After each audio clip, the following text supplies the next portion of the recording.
Salut, c'est Josiane. Bienvenue dans ce nouveau concept où je vous présente à des experts de l'accompagnement dans diverses thématiques autour de l'entrepreneuriat. J'ai recueilli les questions que vous m'avez posées sur Instagram principalement et je les ai posées à un expert en live dans la thématique concernée. Cet épisode est donc un replay. À l'heure où je filme cette vidéo, je n'ai pas encore fait de live, mais je sais déjà que ça va être long. Donc je vous ai mis des chapitres dans la vidéo pour que vous puissiez vous y retrouver en fonction des questions qui vous intéressent. En barre de description, le lien où vous pouvez télécharger gratuitement l'annuaire qui regroupe les contacts de tous les experts ayant participé à ces lives. Comme ça, vous pourrez les contacter librement en cas de besoin. Sur ce, je vous laisse avec la vidéo. Bon visionnage. Aujourd'hui, on va parler stratégie marketing avec Nati. Je suis vraiment impatiente, je pense que ça va être très intéressant. Donc Nati, si tu veux bien, je te laisse te présenter toi et également ton activité et en quoi est-ce que tu aides les porteurs de projets et entrepreneurs. Ok, ça marche. Donc, moi, je suis Nati, la créatrice de la marque Inadens, donc une marque de sac que j'ai créée en 2013, donc ça fait 7 ans voilà, que j'ai créé une marque en partant vraiment de zéro. Je ne suis pas sortie d'une école de mode. J'avais 7 ans de consulting derrière moi et j'avais cette idée de partir en Afrique, fabriquer ma marque. Et c'est vrai que régulièrement, j'ai eu la possibilité d'intervenir à des conférences, témoigner de mon parcours au fur et à mesure. Et depuis maintenant 8 mois ou 6 mois, j'ai lancé une chaîne YouTube, Marque Mastery. Donc, c'est le compte là que j'ai créé, où vraiment je donne des conseils et où je partage mon expérience. Vraiment plutôt pour les créateurs de marques, parce que ce que j'ai constaté, c'est qu'au niveau de l'entrepreneuriat, on trouve beaucoup d'informations, mais vendre des formations, vendre du service, vendre du graphisme, c'est pas du tout la même chose que vendre un produit, de créer une marque.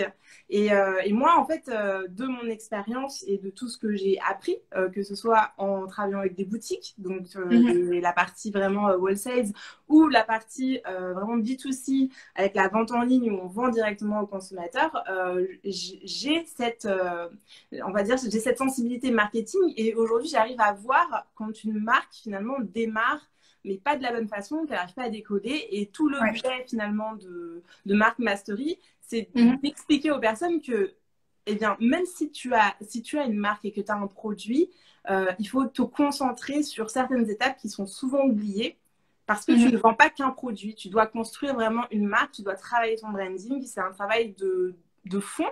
Donc, c'est vraiment un travail de fond, en fait. Surtout quand on démarre, c'est-à-dire que quand on n'est pas une boîte qui fait des levées de fonds à 1 million ou 2 millions d'euros, on démarre avec des petits moyens et il ne faut pas oublier que chaque petite action, en fait, c'est une graine que tu plantes.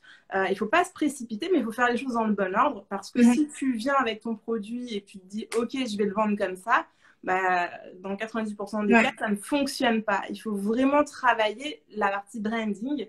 Et c'est ce que, voilà, c'est vraiment ce que j'essaie d'expliquer, c'est ce que j'essaie de partager avec Marque Mastery. Donc, j'ai cette chaîne YouTube, j'ai écrit un livre aussi, voilà, créer sa marque rentable en partant de zéro, parce que créer une marque, ça peut se faire en 3 minutes sur une piste, voilà. Mais le but, c'est quand même de créer une marque qui se vend en fait et qui s'inscrit dans la durée, qui peut devenir un business rentable, c'est vraiment l'objectif. Et là, j'ai lancé un tout nouveau format aussi de coaching, le Cercle, qui est le premier master club dédié aux créateurs entrepreneurs. Donc là, c'est vraiment, j'accompagne, là, il y a 8 personnes et on travaille sur leurs projets, je leur fais des formations, enfin voilà. Donc il y a des lives, il y a plein de choses, mais c'est super intéressant, c'est une très belle aventure, je suis hyper contente.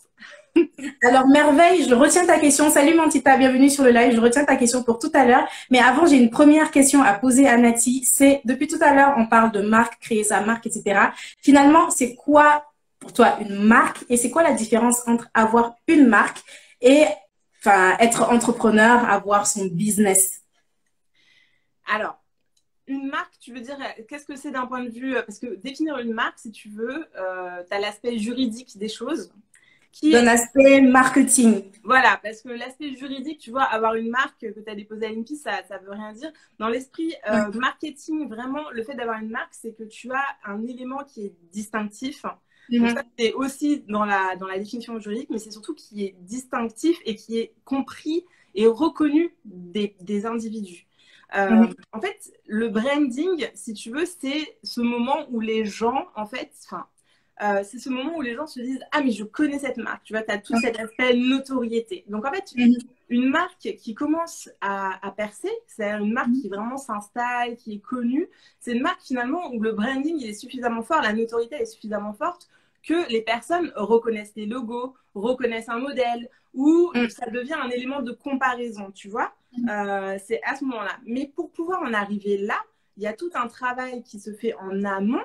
Et donc, tu es dans ce travail vraiment le côté entrepreneur, c'est-à-dire que même quand tu as une marque, aujourd'hui, tu crées ta marque de cosmétiques ou ta marque de boisson, tu es avant tout un entrepreneur. Tu as beau être passionné par ton produit, tu as beau être passionné de ton concept, tu es un entrepreneur. Et l'une des problématiques de l'entrepreneur, c'est de se dire, OK, comment je fais pour mettre mon produit en face de mon client idéal, donc comment je trouve mon marché et comment finalement j'arrive à le séduire, j'arrive à le convaincre et j'arrive à le fidéliser. Et c'est tout ce travail-là, en fait, qui va apporter de la valeur à la marque. Moi, j'avais sur ma chaîne YouTube, j'avais commencé par ces premières vidéos en disant, en fait, ta marque, elle vaut rien au début. C'est-à-dire que la marque, c'est tout ce travail que tu fais, toute cette valeur ajoutée que tu construis, toute cette communauté que tu construis. Ça ne se fait pas en un jour. C'est ça, c'est tout ça, toutes ces actions-là qui vont venir apporter de la valeur à ta marque, qui au final, peut-être au bout de 3 ans, au bout de 5 ans, peut-être au bout de 20 ans, aura acquis une vraie notoriété, une belle image de marque et fera que tu as construit quelque chose de solide. Mais du jour au lendemain, t'as beau mettre énormément d'argent dans ton logo, faire ton dépôt de marque à limite, etc. Sans ton travail de marketing, le branding, il est inexistant en fait. Donc, et finalement, c'est vrai que quand on démarre, il y a tellement de choses à faire déjà dans nos domaines spécifiques, c'est-à-dire toi avec ta marque de mode. Tu dois apprendre l'aspect technique de ton travail. Tu dois également apprendre l'aspect marketing, l'aspect juridique. Il faut aller partout. Du coup, dans le marketing également, il y a beaucoup de notions à savoir, surtout quand on n'est pas issu du milieu, on ne sait pas trop. Pour toi, c'est quoi les premières actions à poser? C'est quoi les premières choses à faire concrètement si on veut développer une stratégie marketing qui va nous mener vers la création d'une marque forte et vers la création d'un business rentable? Ouais. Alors, en fait, je pense que ça tient vraiment dans le mot marketing. Marketing, tu vois, c'est market in, c'est rentrer dans le marché et il y a une définition parce que souvent, enfin, surtout aujourd'hui, si tu veux, le marketing, c'est un mot qui est devenu très... ah, c'est du marketing, je fais du marketing. C'est presque un gros mot, si tu veux. Les gens, là, c'est du bullshit, c'est marketing. Ah, mais ça, c'est du marketing. En fait, le marketing, à la base, même pour tout business, tu peux pas construire un business rentable, tu peux pas te dire je vais construire quelque chose si tu ne vends pas en fait. Donc pour vendre, tu es obligé de passer par la case marketing. Et le marketing, c'est la première étape en fait. Donc quand tu me dis par quoi tu commences, ok, tu as ton idée, tu as ton concept. Et la première chose, c'est de revenir à la définition du marketing. Et la définition du marketing, c'est quoi? C'est comprendre les besoins du consommateur, c'est être capable de comprendre c'est quoi ses besoins, c'est quoi ses frustrations, c'est quoi ses motivations. Donc finalement, c'est tout le travail d'analyse de ton marché, de ta cible, d'identifier à qui tu t'adresses. Donc ça, c'est la première partie. Et la deuxième partie, c'est toutes les actions qui vont influencer son comportement. Et c'est là où le mot influencer, si tu veux, est péjoratif, ou des fois on se dit c'est de la manipulation, etc. Mais c'est dans le sens, comment tu fais pour l'amener à prendre la décision d'aller vers ton produit, alors qu'il ne connaît pas ton produit, alors qu'il n'a jamais testé ton produit, alors qu'il y a d'autres marques sur le marché. Donc en fait, vraiment ta question, elle est très intéressante quand tu me dis, ok, tu connais pas quelqu'un qui n'a pas fait d'études de marketing, qui ne connaît pas ses concepts, par quoi il commence? Eh bien, il doit commencer par se dire, mon produit, mon concept, il est pour qui? Et après, quand tu as compris pour qui c'est ou quand tu as identifié pour qui c'est, tu dois essayer de le comprendre au maximum. Et une fois que tu l'as compris, tu te dis, ok, c'est quoi les actions que je mets en place? Comment je lui parle? Où est-ce que je peux lui parler? C'est quoi... voilà, c'est quoi ses réseaux préférés? C'est quoi les questions qu'il se pose? Est-ce que j'écris un blog pour répondre à des questions? Est-ce que je fais des vidéos pour partager voilà, une expérience d'expertise? Est-ce que, je sais pas, est-ce que je fais des pop-up parce que c'est quelqu'un qui fait des pop-up? Est-ce que je vais enfin, voilà, où est-ce que je le rencontre et comment je construis mon argumentaire commercial pour le convaincre? Mais Très honnêtement, moi, dans ce que je constate, les gens ne font pas ce travail-là, ou en tout cas pas suffisamment. Et parfois, quand tu vois, j'ai eu une discussion très récemment avec une personne qui m'a dit oui, oui, je lui dis ok, c'est qui ton client cible? Oui, alors mon client cible, c'est toutes les femmes. Donc déjà, Ouais. c'est toutes les femmes du monde, ok. Et en fait, tu sens qu'il n'y a pas d'analyse et du coup, c'est dur à dire, mais parce que je pense qu'il y a aussi cette culture de se dire il faut plaire à tout le monde. Oui. Enfin, il y a ce truc de se dire ah mais si tu veux vendre, il faut vendre à tout le monde. Et en fait, ça paraît contre-intuitif, mais pour autant, il ne faut pas chercher à parler à tout le monde. Il faut chercher à parler à la personne à qui tu apportes une solution. Toutes les autres personnes, c'est pas ta cible. Et donc, quand j'ai quelqu'un qui me répond, qui me fait un portrait robot de toutes les femmes du monde, en me disant, de toutes les situations possibles, de tous les âges possibles, et me dit voilà, c'est ça ma cible, je me dis non, non, c'est pas possible. Ça veut pas dire que les autres personnes n'achèteront pas ton produit, mais ça veut dire que tu n'as pas fait ce travail de fond. Et tu vas être bloqué à un moment donné. Et tu vois, on a fait une séance de 1 heure avec cette personne, en call. Et en fait, elle a compris quand je lui posais des questions et on voyait bien qu'il y avait des choses contradictoires. Et finalement, même elle n'avait pas suffisamment du coup, comme elle ne savait pas qui était sa cible, elle ne savait pas comment communiquer, elle ne savait pas quelles actions, toutes tes actions commerciales, toutes tes actions, même ton choix de visuel, c'est bête. Oui.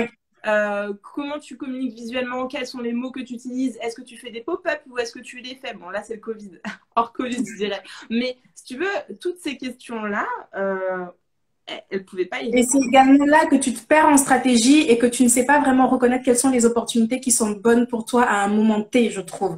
C'est à ce moment-là que peut-être pour augmenter ton chiffre d'affaires, tu dis oui à tout le monde et finalement tu te retrouves avec des clients qui sont pas forcément les meilleurs pour toi, c'est-à-dire ceux qui vont pas être récurrents, etc. Je sais pas ce que tu en penses. Exactement, c'est très intéressant. En fait, je pense que il faut être capable de saisir des opportunités. Et là où tu mets le doigt dessus, c'est est-ce que c'est une opportunité court terme, moyen terme, long terme? C'est quoi l'impact sur ton business? Tu peux avoir des opportunités. Moi, j'ai eu l'occasion de travailler, par exemple, je travaille avec des boutiques pour ma marque de sacs. J'ai eu l'occasion, par exemple, d'être référencée au musée du Quai Branly parce que dans certaines expositions, etc. C'était vraiment pas l'idéal parce que la sélection était particulière, qu'il y avait beaucoup de conditions. Enfin, travailler avec ce genre de clients pro, c'est assez particulier. Mais c'était l'opportunité sur le coup. Ça a été un effort, je me suis dit ok je le fais, mais si tu veux c'est une belle carte aujourd'hui. Quand tu vois je dis que ma marque elle a été référencée au musée du Quai Branly, forcément tu vois ça te donne, tu te dis ok c'est pas n'importe qui rentre au musée du Quai Branly. Donc en fait au niveau des opportunités il y a toujours cet aspect de se dire c'est quoi, est-ce que déjà je peux le faire? Qu'est-ce que ça me coûte de le faire aujourd'hui? Est-ce que je suis en phase avec mes valeurs? Et là, par exemple, c'était très intéressant avec cet exemple-là de personnes que j'ai eu en call qui faisaient de la lingerie. Et elle avait 2 types de lingerie. Elle avait une lingerie type kimono, donc plutôt chic, élégant, et une lingerie beaucoup plus sexy, tu vois. Et en fait, elle s'était rendue compte que c'était pas du tout la même clientèle qui avait acheté ses produits. Et finalement, donc, quand on a commencé à travailler sur le persona, on voyait bien que ça n'allait pas que par rapport à même ses valeurs de ce qu'elle voulait partager. Finalement, sa lingerie sexy, très sexy, était pas du tout en phase avec les valeurs de l'histoire de sa marque, qui était plus pour la maman qui se reconstruit ou la femme mûre, enfin ce genre de choses. Et on n'était pas du tout dans les mêmes cibles. Et là, à un moment donné, elle m'a dit, mais en fait... est-ce que je dois arrêter de vendre cette lingerie qui se vend très bien? Et je lui ai dit, écoute, tu peux continuer, peut-être que c'est pas la même marque, peut-être que c'est autre chose. Après, c'est à toi de voir effectivement qu'est-ce qui aujourd'hui est le plus facile à actionner et qui te permet d'avancer dans ton projet. Peut-être que ça peut être un moyen de financer ton autre marque qui va peut-être mettre plus de temps. Enfin, tu vois, je pense vraiment que chaque opportunité mérite d'être réfléchie. Mais le plus important, c'est de se dire, est-ce que je suis en phase avec mes valeurs, avec les valeurs de la marque? Et c'est quoi l'impact demain? Est-ce que je prends un autre chemin? Tu peux pivoter, hein. Je pense que moi, je connais plein de marques. En 7 ans, j'ai croisé plein de startups, pas forcément dans la mode, mais aussi dans les technos. il y a énormément de boîtes qui pivotent parce qu'à un moment donné, tu as un produit, tu as un marché, tu penses que ton client, c'est ce qu'il veut, tu penses, parce que tu es sur un travail d'analyse, de réflexion, mais il n'y a que en confrontant ton produit que tu vas valider ça. Exactement, oui. Et des fois, tu as des surprises, des fois, tu as des clients ou des choses qui t'amènent à d'autres opportunités. Et moi, je connais énormément d'entreprises qui pivotent.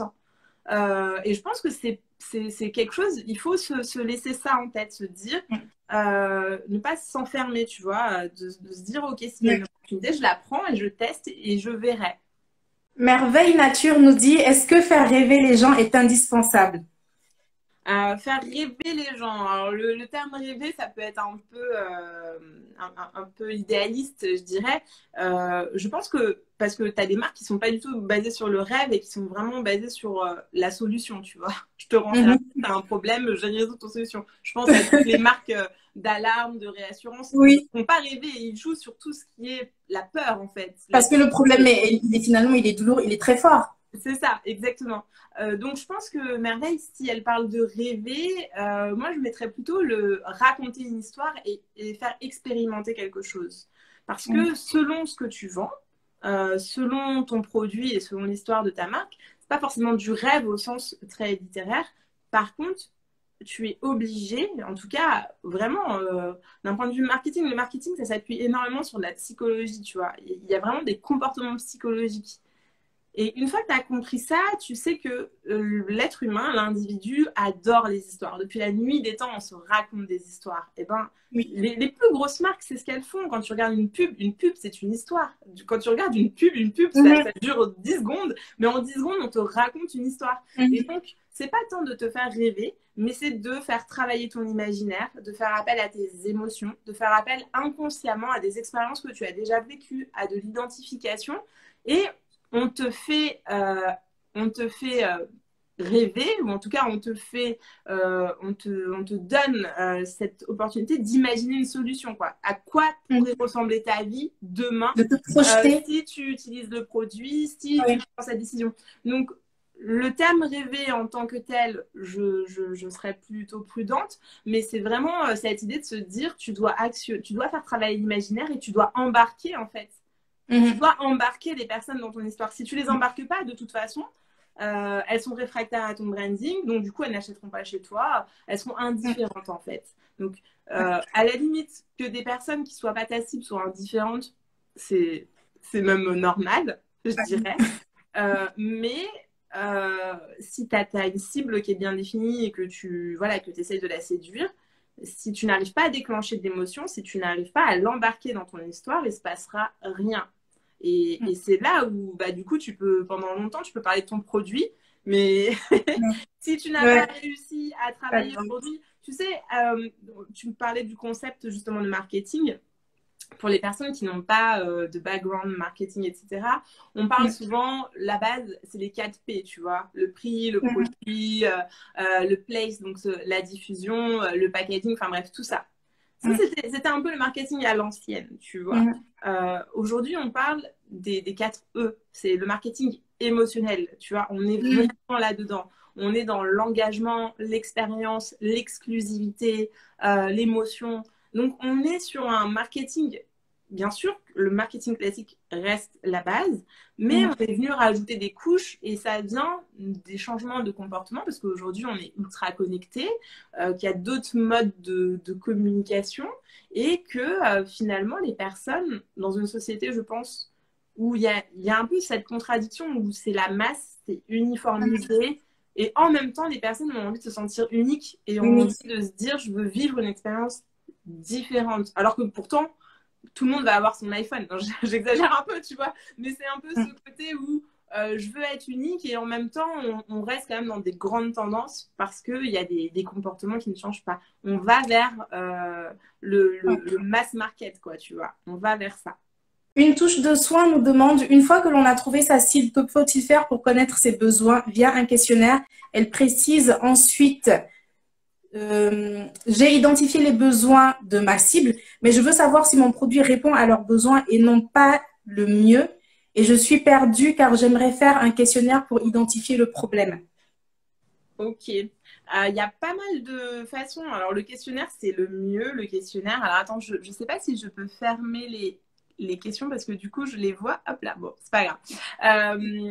Du coup, pour répondre à la question de touche de soin, à l'analyse des besoins, un questionnaire, c'est toujours mieux. C'est vrai que tu pars directement de la source. Donc, si tu as bien identifié tes questions, c'est vraiment bien parce que tu peux te dire, OK, je vais à la source.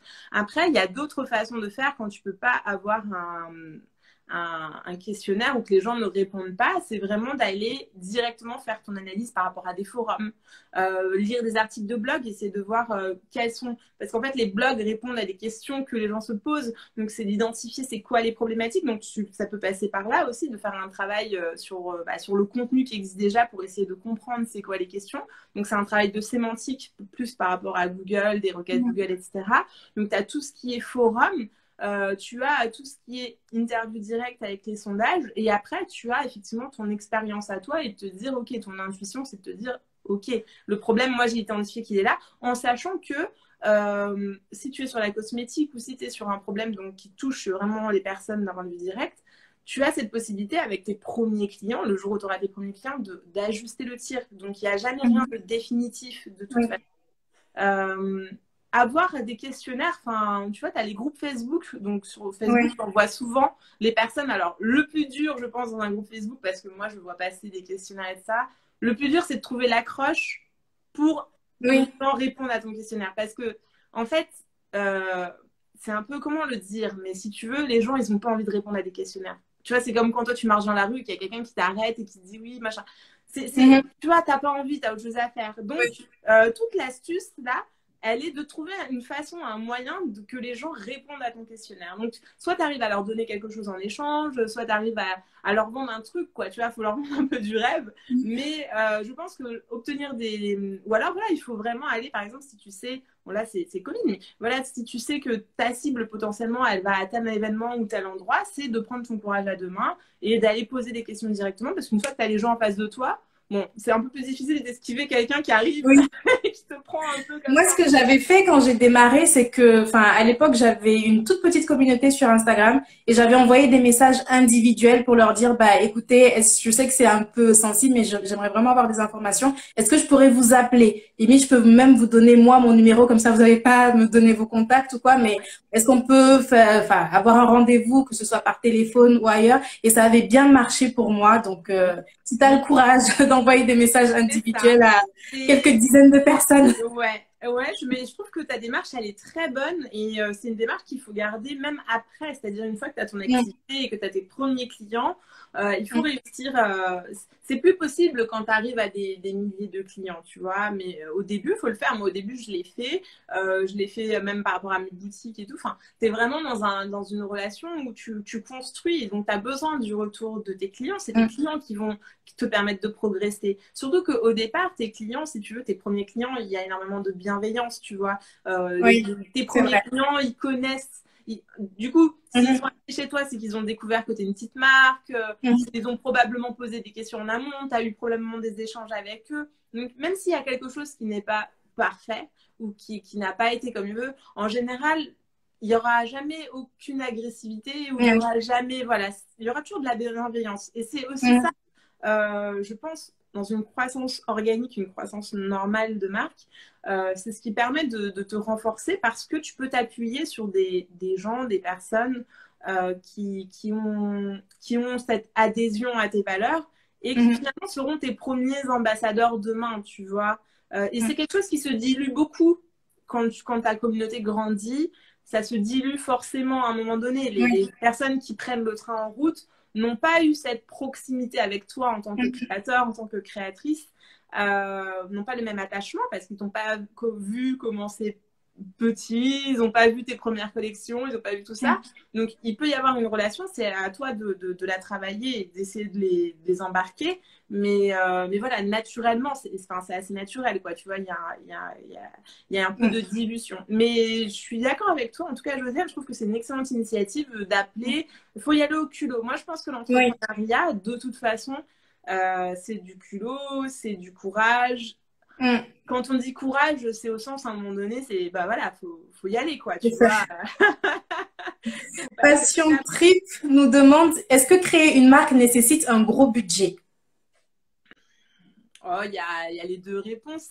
On pourrait te dire que oui, il faut absolument beaucoup d'argent parce que si tu veux faire des campagnes dans le métro, que tu veux faire de la publicité Facebook, travailler avec les grosses influenceuses et faire des productions énormes, Ouais. là, tu auras besoin d'un gros budget. Après, pour démarrer une marque, selon ce que tu veux faire, il est toujours possible de démarrer petit. Il y a énormément de grosses marques aujourd'hui, des grosses enseignes qui ont démarré petit. Il ne faut pas avoir honte de démarrer petit. Je pense que c'est possible aujourd'hui de démarrer avec des budgets. En plus, surtout aujourd'hui en 2021, si tu veux, enfin, je crois qu'on en parlait, mais moi j'en parle beaucoup sur ma chaîne YouTube, j'en parle beaucoup dans mon livre. Quand moi je me suis lancée, il y a 7 ans, faire un site internet, c'était à peu près entre 3 000 et 5 000 euros minimum. Oui. Voilà, minimum. Aujourd'hui, pour 20 euros par mois, tu peux avoir un Ouais. site en ligne et tu peux tester ton activité. Donc, tu vois, tu n'immobilises pas 5 000 euros dans un site, quoi. Et en plus, Ouais. aujourd'hui, tu peux avoir un site pour 20 euros par mois que tu maîtrises toi-même. Tu n'es pas obligé de passer par un développeur. Alors qu'avant, non seulement tu avais ton ticket d'entrée de 3 000, 5 000 euros, mais en plus, à chaque fois que tu voulais faire une modification, il fallait que tu payes. Donc, en fait, enfin, pour le coup, je me dis, aujourd'hui, il y a des moyens, en fait, de créer des marques, de commencer des produits, de vendre sans avoir de gros budget. Les gens qui te diront créer une marque sans argent, c'est une phrase très attractive, mais tu peux rien faire sans argent. Il te faut à un moment donné un minimum d'argent, mais tu n'es pas obligé de dépenser tout ton argent pour un logo. Tu peux faire un logo toi-même sur Canva aujourd'hui ou sur autre chose. Ouais. Tu peux faire, voilà, donc avec un petit peu de budget, tu peux lancer une activité, tu peux la tester. Après, pareil, moi j'avais fait une vidéo là-dessus aussi où on dit oui, partir de rien, partir de rien on part jamais de rien, tu vois. Si t'as pas d'argent, tu as certainement un réseau, tu as certainement des compétences. Donc, tu capitalises sur ce que tu as, tu vois. Tu capitalises sur ce que tu as et tu essayes de transformer ça en valeur ou, voilà, en tout cas, en avantage pour ton projet. Donc, c'est Merveille. hyper difficile, tu sais. En fait, quand on parle d'argent, excuse-moi, Josiane, je t'ai coupé. Vas-y. Mais quand on parle d'argent, c'est très difficile parce que les personnes, en fait, souvent, on te demande un chiffre, tu vois, on te dit, mais avec combien tu peux démarrer? Mais encore une fois, ça dépend c'est quoi ton produit, ça dépend c'est quoi ton ambition de base, ça dépend où tu fais produire.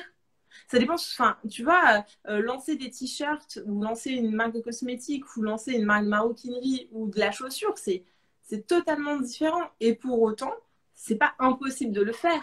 Mais les investissements ne seront pas les mêmes et les coûts ne seront pas répartis au même endroit. Peut-être que si tu veux faire de la chaussure, bah, faudra que tu ailles au Portugal ou je ne sais où, que tu as des minimums de commandes. Peut-être que tu vas avoir des frais à ce niveau-là.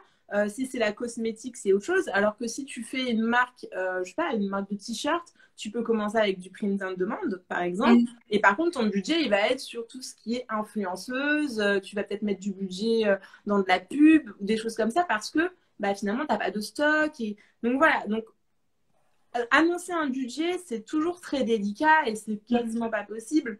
Moi, dans mon bouquin, j'ai fait justement ce budget et tout avec le minimum pour te dire avec quoi tu peux démarrer. Mais aujourd'hui, tu peux faire des shootings photos tout seul, en fait. Tu peux faire des shootings photos tout seul. Tu peux faire énormément. Et même avec un bon smartphone, même pas besoin d'un appareil photo finalement. Exactement, tu n'as pas besoin. Aujourd'hui, tu as des applications qui te permettent de faire des films, qui te permettent de retoucher des photos, qui te permettent de faire des trucs dingues. Donc, vraiment, tu vois, il n'y a pas. Je pense qu'aujourd'hui, cette limite-là, elle a sauté, quoi. Vraiment. Après, c'est pas parce que c'est pas parce que c'est simple. Je veux dire, c'est pas parce que c'est simple, en fait, de le faire que ça va être facile. Parce que derrière, ça demande quand même des efforts, en fait. Hein, c'est pas parce que c'est accessible que c'est à la portée de tout le monde. Parce que tout le monde ne va pas être capable de faire les efforts ou tout le monde ne va pas être capable de mettre les étapes dans le bon ordre. Moi, là, dans mon groupe de coaching, je récupère donc des personnes qui ont même déjà lancé leur site, qui ont lancé les choses et puis finalement, tu vois, qui se rendent compte en regardant mes vidéos, en lisant mon livre et tout, qui se disent ah mais en fait j'ai pas fait ça dans le bon ordre et du coup bah t'as pas de résultat ou en tout cas c'est très éprouvant parce Et que justement, dans ce rapport aux autres que tu évoquais tout à l'heure, qu'est-ce que tu penses de s'installer dans un marché, sur un marché concurrentiel? Est-ce que tu penses que c'est déjà comment se démarquer de ses concurrents? Et ensuite, est-ce que tu penses que sur des marchés comme la cosmétique, la mode, c'est encore possible de faire la différence d'une quelconque manière? oui, alors la concurrence, c'est toujours un gros sujet. Moi, je sais parce que dans les business plans, tu vois, tu as toujours la phase concurrence. Et donc, Oui, tu es en concurrence avec le monde le entier, tu monde vois. entier.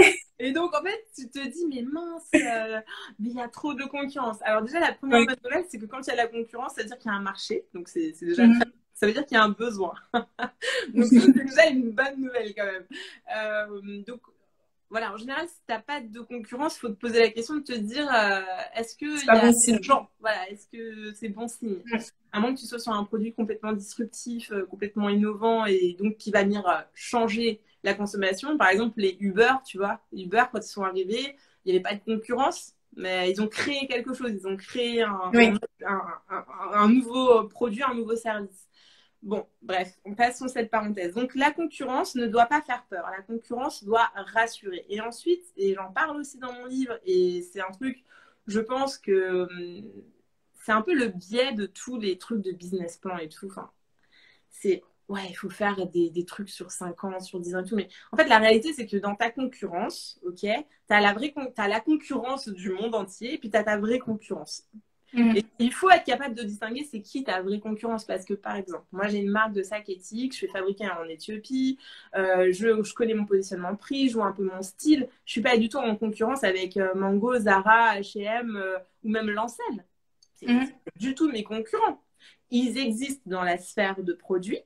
Je Mhm. connais leur positionnement, je sais ce qui me différencie d'eux, et comme je sais ce qui me différencie d'eux, je suis capable de dire que c'est pas mes concurrents directs. Enfin, Mhm. moi, Nati, créatrice de la marque Inadem, je ne suis pas en concurrence avec Lancel, ni Chanel, ni Longchamp, ni... Mhm. Non, ce serait aberrant de dire ça.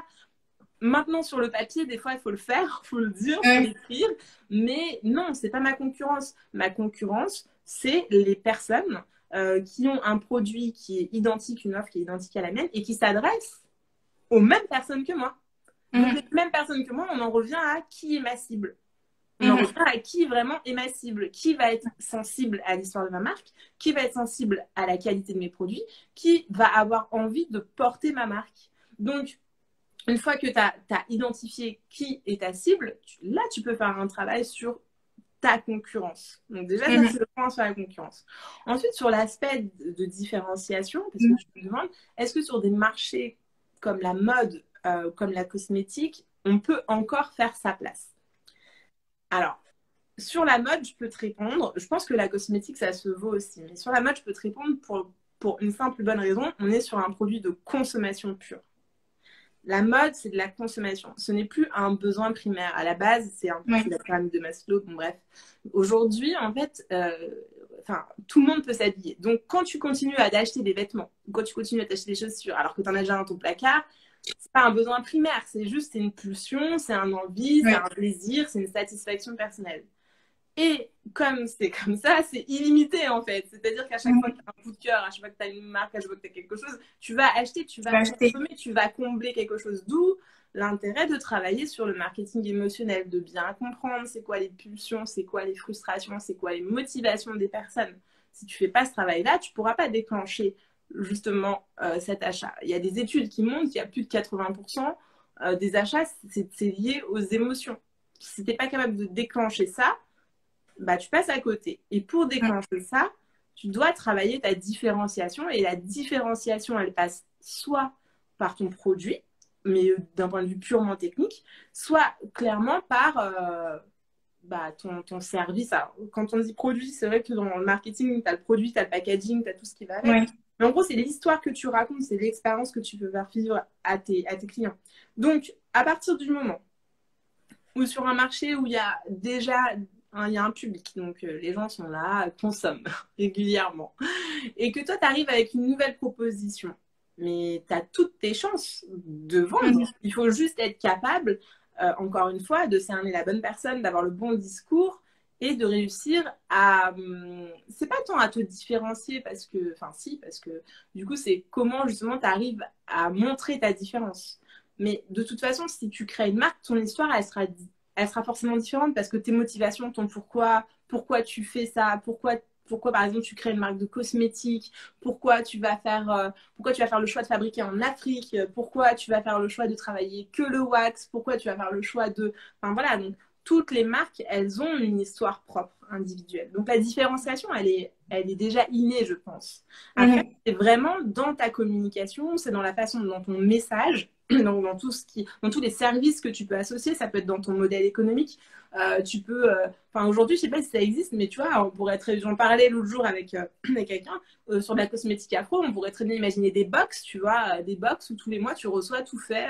Tu vois, t'as pas envie de t'amuser à faire tes mélanges et tes machins. Moi, je me suis déjà retrouvée dans cette situation. Tu veux te faire des soins et puis finalement, il te manque le truc que tu peux pas faire. Donc finalement, tu fais pas. Pourquoi ça n'existe pas, tu vois? Pourquoi ça n'existe pas une box où pour le mois suivant, tu reçois toutes les formules et tous les soins et qui se prêt à mélanger et que tout est dosé et que tu n'as pas à réfléchir, tu vois. Et en plus, tu as des goodies et en plus, tu peux faire des partenariats avec d'autres marques. Enfin bref, donc il y a plein de choses à faire. Donc, la différenciation, elle est sur le produit, mais elle est aussi sur l'expérience, le service, tout ce que tu apportes à ton client. Donc ça, c'est le point sur la différenciation.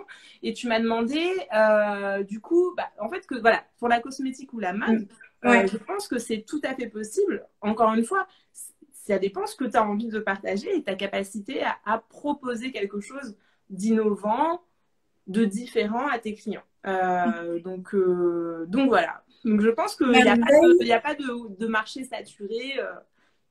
Merveille Nature nous demande, enfin te demande, j'ai souvent entendu qu'il vaut mieux observer le comportement des gens que de les interroger car ils disent ce qu'on veut entendre. Qu'est-ce que tu en penses? Et ensuite, elle dit également, ou alors ils peuvent aussi se mentir à eux-mêmes.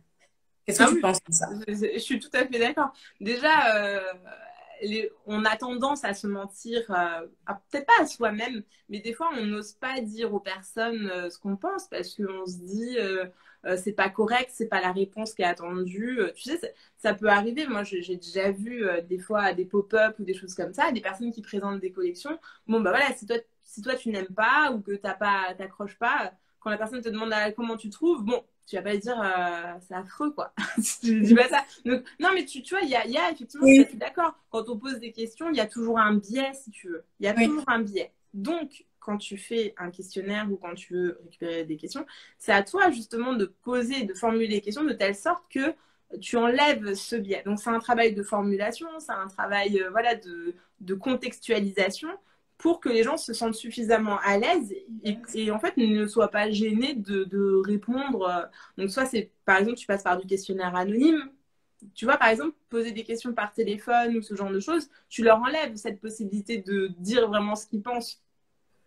Tu peux leur dire, tu dis ce que tu penses, mais il y a toujours un peu une retenue. Après, je suis pas sûre que ça soit...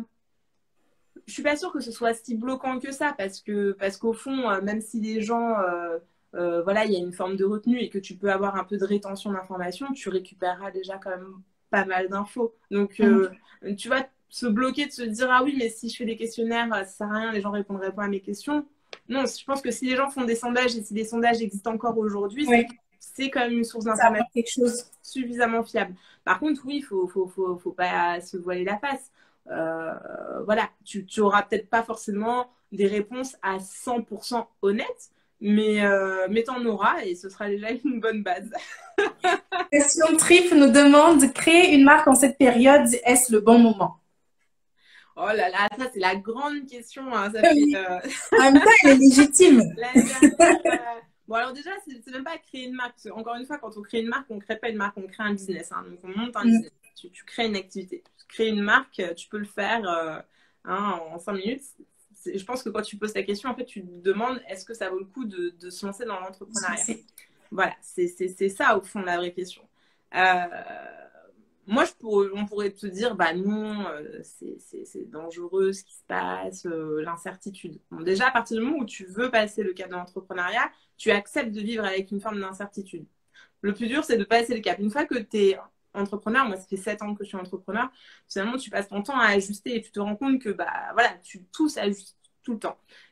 un autre point aussi, c'est la crise du Covid n'est pas la première crise du monde. Enfin, je veux dire, il y a déjà eu d'autres crises en amont. Moi, à l'époque, quand je sortais du bac, si tu veux, donc ça date un petit peu, on nous avait expliqué que c'était la crise, que voilà, on n'allait jamais s'en sortir, on était la génération sacrifiée, etc. Enfin, tu vois, plus de 20 ans plus tard, on est toujours là, le monde continue de tourner, il y a des boîtes qui se sont créées, les gens continuent de consommer.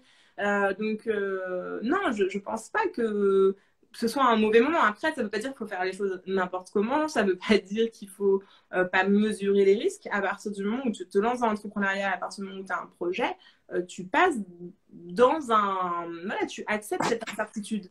Mais ce que nous a prouvé le Covid, c'est qu'aujourd'hui, même être salarié n'est pas une garantie. Donc, de toute façon, enfin, je pense que la réalité, elle est là. C'est que plus ça va, plus on va vers un monde pas instable, mais où l'incertitude fera partie du quotidien. On ne sait pas ce qui peut arriver demain. Je pense que c'est un très bon rappel et du coup, bah, ça permet de te dire qu'est-ce que tu veux faire aujourd'hui. Voilà, c'est quoi les moyens qui sont à ta disposition et qu'est-ce que tu veux en faire. Tu dois mesurer le risque, mais se dire non, je ne me lance pas ou je ne commence pas à travailler sur mon projet parce que, encore une fois, monter un business, ça ne se monte pas en 15 jours. Donc, quand la crise, elle va s'arrêter, parce qu'à un moment donné, la crise va s'arrêter, il y aura deux types de personnes. Il y aura les personnes qui auront attendu sagement de se dire attends, je reste en sécurité, je ne fais rien parce que qu'auront arrêté de vivre tout simplement. Et puis il y aura des personnes qui se seront concentrées sur ok, en ce moment c'est pas simple, mais on prépare l'après-tempête, tu vois. Et je pense que peut-être que c'est simple pour moi de le dire dans le sens où je suis déjà entrepreneur et que si tu veux, voilà, pour moi, ça ne m'effraie pas parce que j'ai pas le choix, tu vois. Aujourd'hui, pendant un an, voilà, tout le monde a été confiné plus ou moins, c'était compliqué. Si tu veux, vendre des sacs alors que tout le monde est à la maison, moi, mon activité, ou travailler avec des boutiques qui sont fermées, si tu veux, moi, j'ai vécu vraiment de plein fouet la crise du Covid.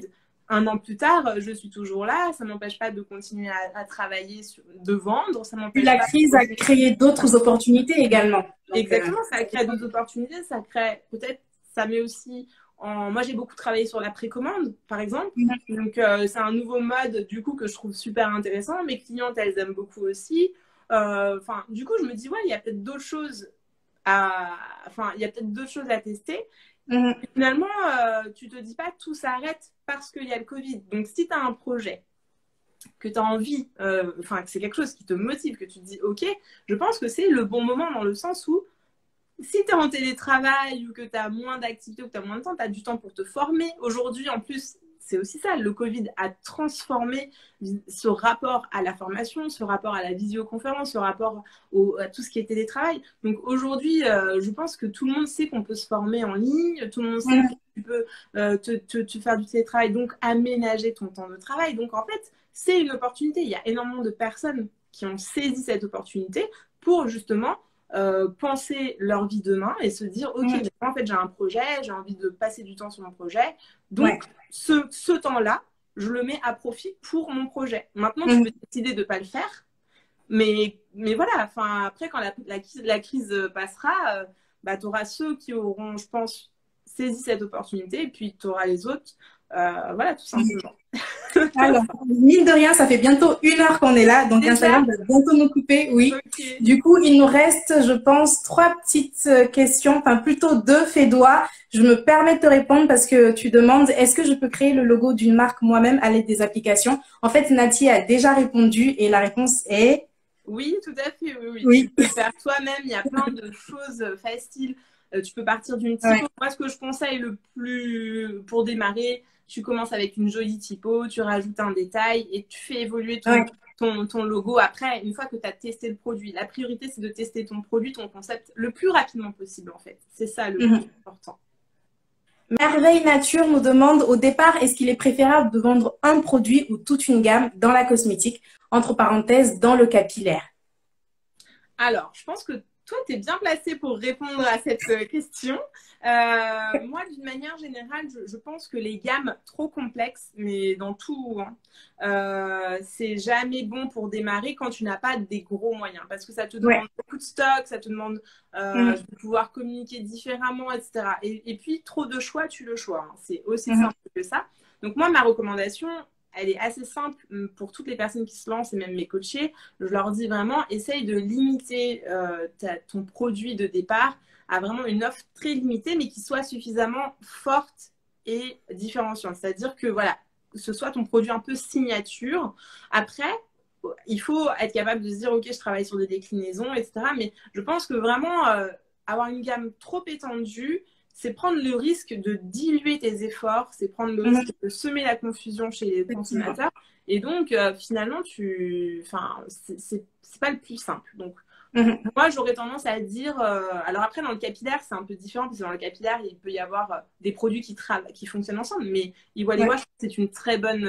c'est un très bon exemple. Tu n'as que deux produits. Si je peux donner mon retour, moi, au départ, en fait, dans la cosmétique en général, il se dit que c'est préférable d'avoir une large gamme parce que c'est mieux. C'est vrai que effectivement, c'est mieux d'avoir une large gamme que les gens aient le choix.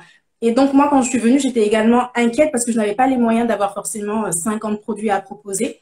Et justement, lorsque j'ai réalisé mes interviews, donc téléphoniques ou autres, de mes abonnés à l'époque, avant de me lancer, on discutait, on avait 30 minutes minimum de discussion. Et à la fin, je présentais mon offre. Je leur disais, bah voilà, j'arrive bientôt sur le marché. Et moi, j'ai 2 produits. Donc, 2 produits pour toute la routine. Et j'avais créé ces 2 produits justement en fonction de mes besoins à moi. Parce que moi, j'aime pas quand il y a énormément de produits. Sauf que je m'inquiétais, je me disais, les autres quand même, c'est pas évident. Ils vont peut-être se dire qu'il manque quelque chose.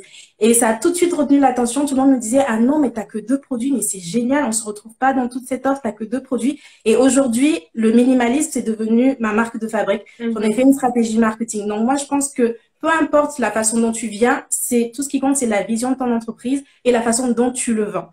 Donc, essaye de voir comment est-ce que tu peux tourner la chose, comment est-ce que tu peux le mettre à ton avantage, mais je ne pense pas que ce soit nécessaire de venir sur le marché avec 150 produits. Je suis assez d'accord avec toi. Je pense que tant que tu justifies et que tant que tu expliques, si ta stratégie elle est cohérente derrière en termes d'action, voilà, non, je pense que ça peut fonctionner.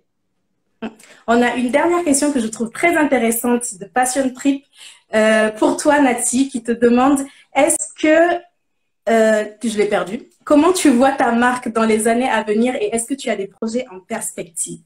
Oui, moi j'ai plein de projets en perspective. Je te sûre. Ma marque, je la vois. Alors moi j'ai commencé ma diffusion énormément avec les boutiques, le wholesale. Ça m'a permis vraiment d'avoir une activité qui sécurisait parce qu'on n'est pas sur les mêmes volumes, etc. Aujourd'hui, avec la crise qui a été traversée et puis ce qui se passe, ça m'a aussi amené à réfléchir et je pense que ma marque demain, elle sera beaucoup plus digitale. Moi, je la vois vraiment comme une marque qui... Aujourd'hui, j'ai quand même un vrai socle de clientes fidèles qui suivent, qui achètent de collection en collection. Donc, je la vois toujours comme une marque, je dirais comme toi, minimaliste, dans le sens où moi, je veux miser sur des produits signatures. Je veux pas étendre ma gamme. Je réfléchis même à la restreindre, pour tout te dire.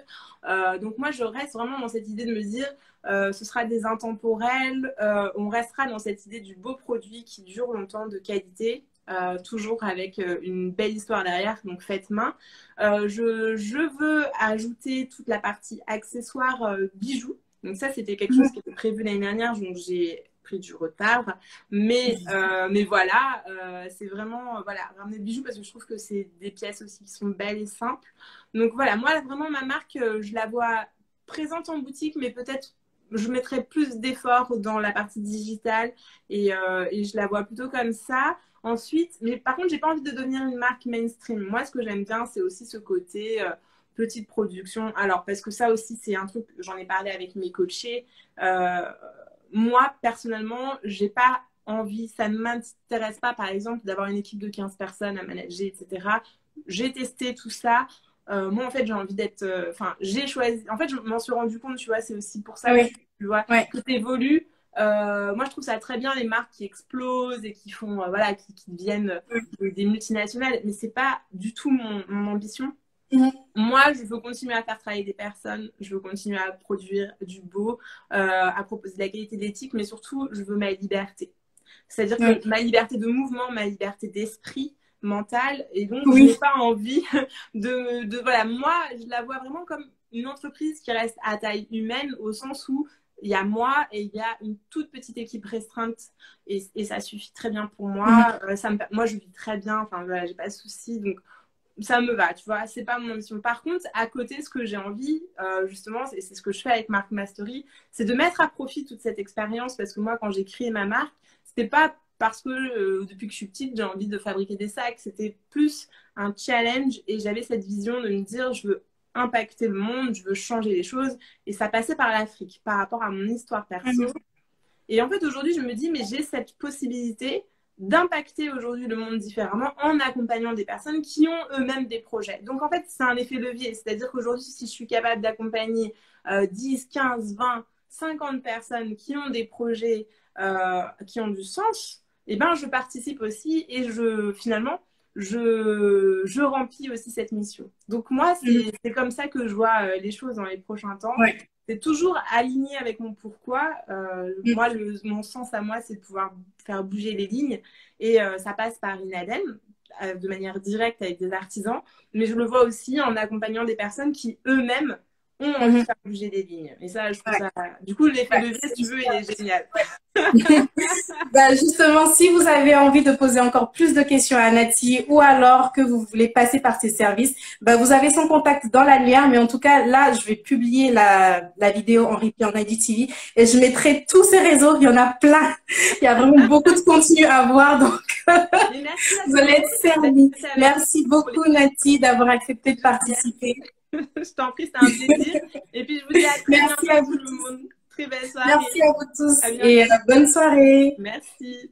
Ciao.